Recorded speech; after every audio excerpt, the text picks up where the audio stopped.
우리가 하나님을 안다라고 할 때 이것은 단순한 표현 같지만 그 속에는 대단히 심오한 뜻이 담겨 있다고 할 수 있습니다. 만약에 우리가 나 자신의 힘과 노력으로 하나님을 알 수 있다면 굳이 하나님께서 사람이 되실 필요가 있었을까라는 생각을 하게 됩니다.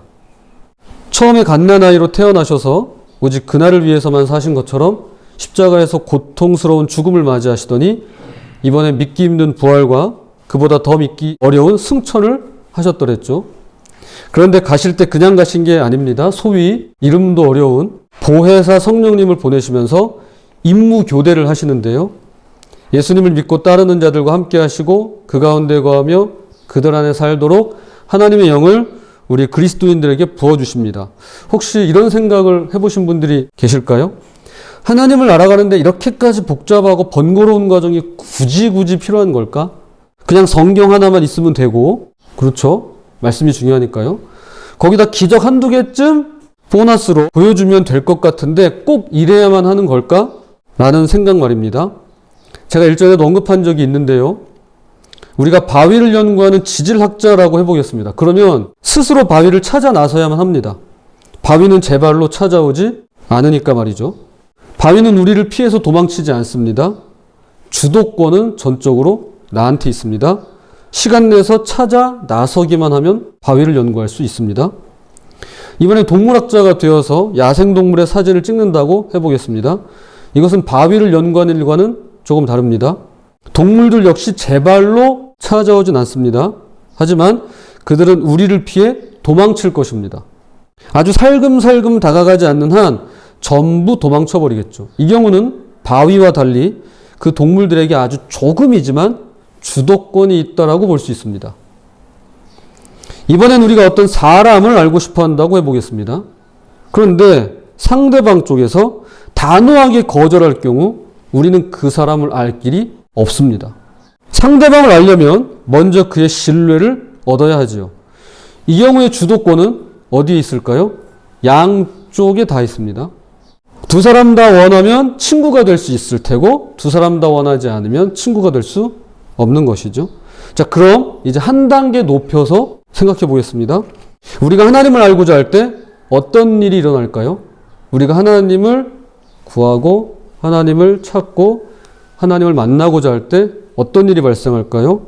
그 주도권은 누구에게 있나요? 바위의 경우처럼 전적으로 나에게 있을까요? 동물의 경우처럼 거의 나에게 있을까요? 아니면 사람의 경우처럼 반반씩 나눠 갖고 있을까요? 예상하시다시피 하나님의 경우는 그 주도권이 전적으로 하나님 그분에게 있습니다. 하나님께서 자신을 나타내지 않으시는 한 우리는 무슨 수를 써도 하나님을 찾을 수 없습니다. 하나님께서 보여주신 것만 볼 수 있고요. 그분이 알려주신 것만 알 수 있습니다. 이것을 어려운 말로 두 글자 계시라고 하죠. 들어보셨죠? 그래서 성경이 있죠. 요한 계시록.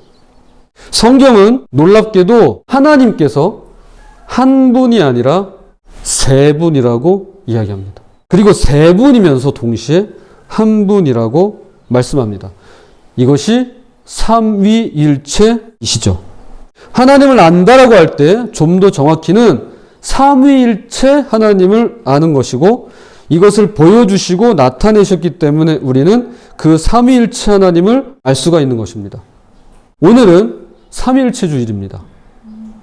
순서지 맨 상단에 보면 이렇게 되어 있습니다. 성령 강림 후 제1주 그리고 삼위일체 주일. 사실 이런 날이 아니면 삼위일체에 대한 말씀을 나눌 일이 거의 없기에 이 시간을 빌어서 삼위일체 하나님에 대해 조금 자세히 구체적으로 나누고자 합니다. 먼저 이 질문부터 드리면서 시작해야 될 것 같습니다. 굳이 삼위일체를 알아야 되는 걸까? 굳이 삼위일체를? 그 복잡한, 난해한, 굳이 알아야 될까요, 이걸? 네. 고맙습니다. 여러분, 물론입니다. 삼위일체 하나님을 알아야 합니다. 배워야 합니다. 익혀야 합니다. 그분과 동행해야 합니다. 이 앞에 서 있는 제가 누군지는 여러분 잊으셔도 돼요. 가만히 있어봐. 그때 누구였더라? 고사리교회? 그 양반 이름이? 잊어버리셔도 돼요. 그러나 삼위일체 하나님은 반드시 아셔야 합니다. 왜냐하면 삼위일체는 곧장 나의 신앙과 직결되고 이것을 어떻게 이해하냐에 따라서 신앙이 판이하게 달라지기 때문에 그러합니다. 만약에 하나님 한 분만을 고집하게 되면, 그래서 하나님만 알고 하나님만 외치고 하나님만 전부라고 할 때 이것은요, 유대교의 하나님과 더 나아가 이슬람의 알라신과 크게 다를 바가 없어집니다. 이들은 모두 유일신 사상을 갖고 있습니다. 예수님과 성령님을 부정하고 부인합니다. 그리스도인들에게 있어서 하나님만 강조될 때 오는 부작용이 있다라고 한다면 하나님을 하늘에 계신 분으로 단정해 버리기가 쉽다는 것입니다. 무섭고요, 엄하고요, 죄를 벌하시고 심판하는 하나님으로 고정시켜 버리는 경우가 생길 수 있습니다. 그래서 하나님만 강조하다 보면 굉장히 나와 멀리 계신 분으로 느껴질 때가 있습니다. 또한 예수님만을 고집해서도 안 됩니다. 이 경우는 사람의 몸으로 신의 경지에 올라서 마침내 신이 된 붓다, 즉 부처를 연상시킬 수 있습니다. 그래서 가장 중요한 대속과 구원은 빼고 훌륭한 스승, 성인의 한 사람으로 좋아하고 존경하는 일종의 모순이 발생할 수 있습니다. 예수님께서 요한복음 14장 6절에 내가 곧 길이요 진리요 생명이니 나로 말미암지 않고는 아버지께로 올 자가 없느니라고 하신 그 분의 말씀대로라면 이것은 미치광이이거나 희대의 사기꾼이 할 법한 이야기입니다. 제가 여러분에게 내가 길이야, 내가 진리야, 내가 생명이야. 그럼 여러분 어떻게 생각하시겠어요? 뭘 생각해요? 돌 맞게죠, 제가. 자, 그러니까 이 말은요, 미치광이거나 희대의 사기꾼이 할 법한 이야기입니다. 그렇죠? 독재자나 사이비 교주가 아닌 이상이야 누가 자신을 가리켜서 진리라고 떠들고 생명이라고 외치겠습니까? 그러나 반대로 만약에 그가 미치광이나 정신이상자가 아니라고 한다면, 그래서 예수가 정말로 길이고 진리고 생명이시라면 그분이 신이라고 하는 의미가 되는데 사람들이 예수를 그저 존경하는 선생님쯤으로 본다면 이것은 모순 중에 이런 모순도 없겠죠. 이것은 3대 성인이나 붓다를 대하는 태도와 크게 다르지 않을 것입니다. 그래서 하나님의 경우와 정반대로 생각하기가 쉽습니다. 하나님이 까칠하신 분이라면 예수님은 부드럽고요. 하나님이 벌하시는 분이라면 예수님은 용서하는 분이고요. 하나님이 인정머리 하나 없이 법대로 하는 분이라면 예수님은 사랑이 넘쳐서 모든 걸 다 이해하고 괜찮다라고 하실 법한 분이라고 말이죠. 이런 경우엔 구약이 없어도 전혀 상관없는, 그래서 신약 성경만 가지고도 얼마든지 신앙생활 하는데 지장 없는 태도를 보일 수가 있습니다. 또한 성령님만을 고집해서도 안 됩니다. 이 경우에는 크게 두 가지 문제가 발생할 수 있습니다. 하나는 범신론으로 흐를 수 있습니다. 우주 만물엔 다 영이 깃들어 있다고 하는 사상입니다. 모든 것이 다 신이라고 생각하는 것입니다. 가령 돌과 나무를 신령한 존재로 여기며 숭배하는 것이 그러하죠. 요 앞 들어오는 초입에 보면 선앙당이라고 나무에다가 새끼줄을 꼬아서 감아놨습니다. 그것은 그 나무에 신령한 영이 존재한다고 믿기 때문에 그러한 장치를 해놓은 것입니다. 그래서 거기서 빌죠. 자, 이게 범신론입니다. 모든 만물이 다 신이라고 하는 생각입니다. 또 하나는 기독교의 무례함이 여기서 나올 수가 있습니다. 성령님만을 강조할 때 나타나는 증상, 현상입니다. 성령님을 앞세워서 자신의 뜻을 관철시키려는 의지와 행동들이 가정과 교회, 심지어는 사회 곳곳에서 무리를 일으키는 모습으로 나타날 수 있다라는 점입니다. 마치 본인이 엘리야라도 되는 양 2배의 열심으로, 성경은 이 2배의 열심을 이렇게 표현하죠. 열심이 특심이다. 들어보셨죠? 열심이 특심하오니, 그 열심이 특심이라고 할 때 그 표현은 열심 곱하기 2를 말합니다. 열심과 열심을 열심이 특심이라고 하는데요. 마구잡이로 칼날을 휘두를 수 있다라는 것입니다. 어떨 때? 성령님만을 강조할 때. 이것에 대해 조금 더 설명을 드리겠습니다. 우리가 오해하는 것 중에 하나가 성령 충만이라는 말을 불과 연관지어서 무조건 뜨겁다라고만 표현하는 것입니다. 자, 말씀을 한번 찾아보겠습니다. 사도행전 2장 2절과 3절입니다. 호련히 하늘로부터 급하고 강한 바람 같은 소리가 있어 그들이 앉은 온 집에 가득하며 마치 불의 혀처럼 갈라지는 것들이 그들에게 보여 각 사람 위에 하나씩 임하여 있더니, 이것은 당시 마가의 다락방에 모인 120명의 문도들이 성령의 충만함을 받는 모습을 가청적 들을 수 있도록, 그리고 가시적 볼 수 있도록 표현한 성경 구절입니다. 여기 가시적인 표현으로 성령이 불의 혀처럼 갈라지는 것이 보였다라고 말씀하고 있습니다. 이것을 가지고 성령은 불이야 라고 하는데요. 실은 그런 의미가 아니죠. 이것은 불이 활활 타오르는 모양을 시각적으로 묘사하고 있는 것입니다. 오히려 예수님의 말씀에 따르면 성령은 불보다는 물에 가깝다고 보는 것이 맞을 것입니다. 자, 요한복음 7장 38절 39절입니다. 나를 믿는 자는 성경의 이름과 같이 그 배에서 생수의 강이 흘러나오리라 하시니 이는 그를 믿는 자들이 받을 성령을 가리켜 말씀하신 것이라. 성령을 불과 연관짓고 뜨거운 무언가로만 보다 보니까 성령님을 인격으로 보기보다는요, 여러분, 능력으로만 보게 되고, 여기서 성령 충만은 곧 능력 충만이라는 무리수를 둘 수 있다라는 것입니다. 내 탐욕, 내 탐심, 내 고집, 내 주장에 사로잡혀 있는 것을 성령 충만으로 보면 안 될 일이죠. 성경은 성령님을 가리켜 비둘기로 묘사합니다. 비둘기 같이 온유한 은혜의 성령님이란 그분이 인격적인 분이심을 나타내는 비유입니다. 여기서 확인할 수 있는 사실이 하나 있죠. 성령 충만한 분들은요, 참으로 인격적이라는 것입니다. 물론 인격적인 분들이 모두 다 성령 충만한 것은 아닙니다. 세상엔 불같은 성격의 소유자들이 있듯이 성격상 온화한 분들이 계시니까요. 그러나 성령 충만한 분들은 본인의 불같은 성질에도 불구하고 마구잡이로 행동하거나 무대뽀로 굴지 않습니다.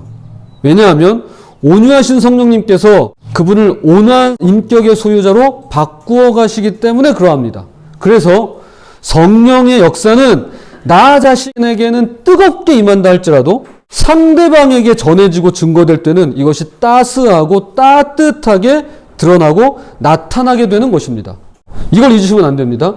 나에게는 뜨거워질 수 있습니다. 내 속에서 불 같은 것이 뜨겁게 임할 수 있습니다. 만 상대방에게 전해지고 표현되고 증거될 때는 따스하고 따뜻하게 임합니다.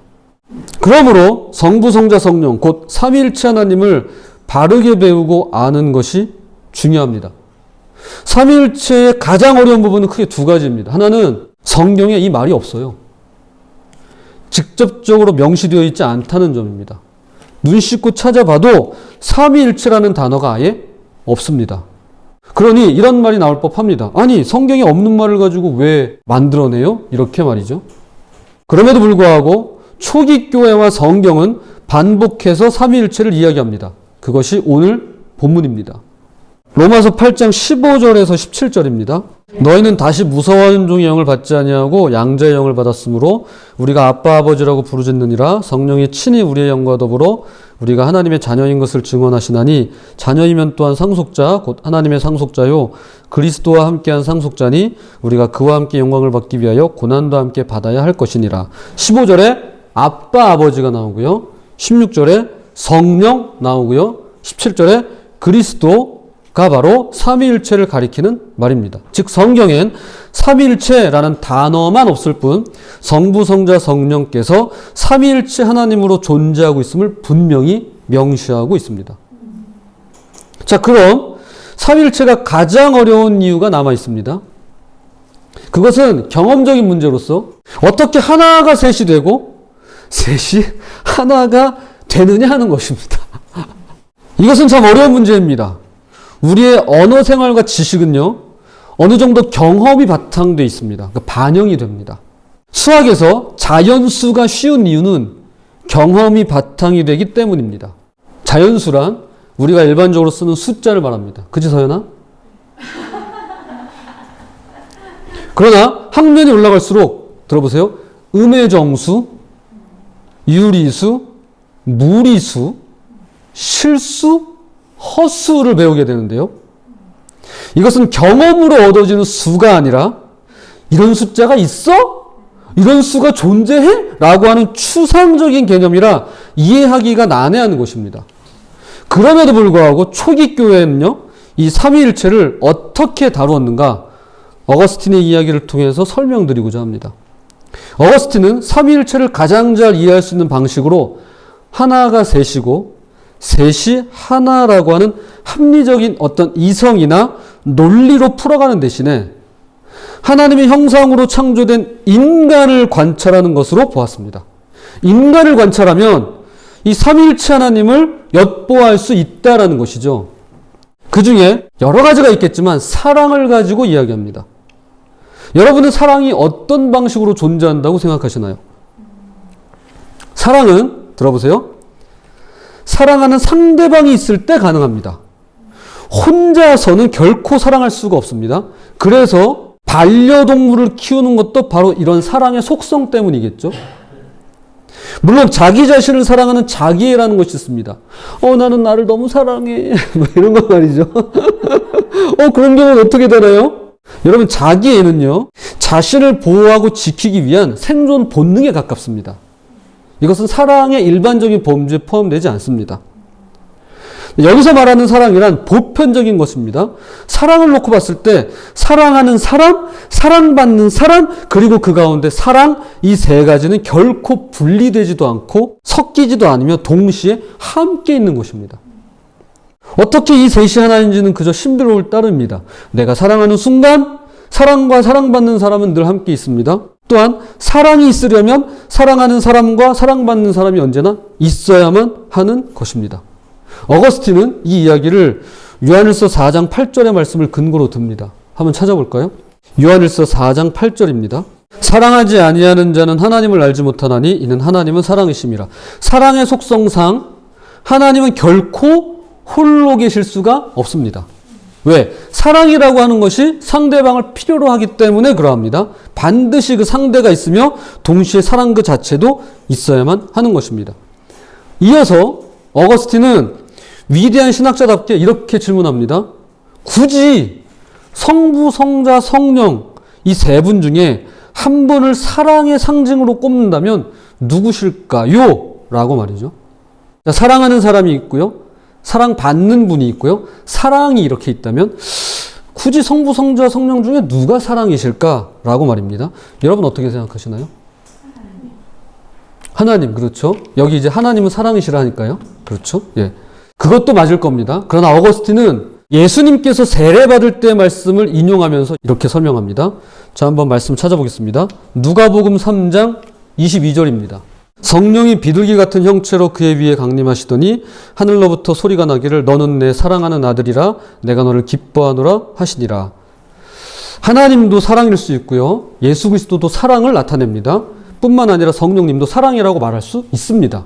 모두 다 맞습니다만 여기 이 본문 말씀을 통해서 이 말씀을 통해서 비둘기 같은 형체로 성령이 강림하실 때 하늘에서 성부 하나님께서 이렇게 말씀하십니다. 너는 나의 사랑하는 아들이라. 곧 성부는 사랑하는 분이시고요. 성자께서는 그 사랑을 받는 분이시고요. 그 사이에 성령님은 사랑이 되는 것입니다. 자, 이제 말씀의 결론을 맺겠습니다. 그렇다면 이 사랑이신 성령님께서 어떤 일을 하시는지 오늘 본문은 우리에게 소개합니다. 먼저 우리 인간이 어떤 존재인가 하면 하나님께서 지으신 피조물이고 죄인에 불과하다고 말씀합니다.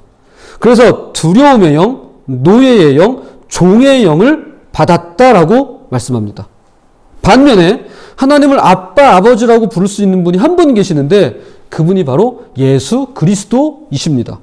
그런데 피조물이고 죄인에 불과한 우리가 예수 그리스도처럼 하나님을 아버지라고 부르는 자녀가 되고 그 그리스도와 함께 그분의 상속자가 되는 영광을 얻게 되었노라고 오늘 본문은 말씀합니다. 아무리 봐도 나는 종의 영밖에 못 받을 것 같은데, 노예의 영밖에 못 받을 것 같은데, 두려움의 영밖에 못 받을 것 같은데, 희망이 없는데 어떻게 그리스도와 똑같은 영광을 받아 누릴 수 있는 이런 존재론적인 변화가 일어날 수 있겠냐라고 하는 것입니다.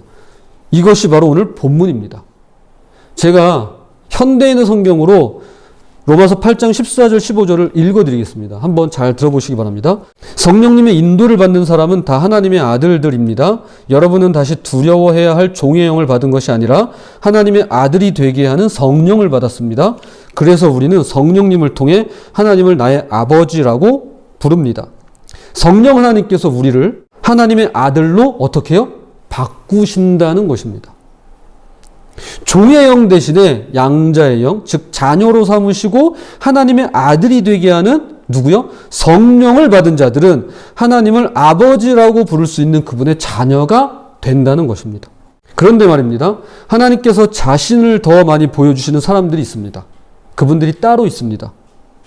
이것은 하나님이 그들을 편애하시기 때문이 아닙니다.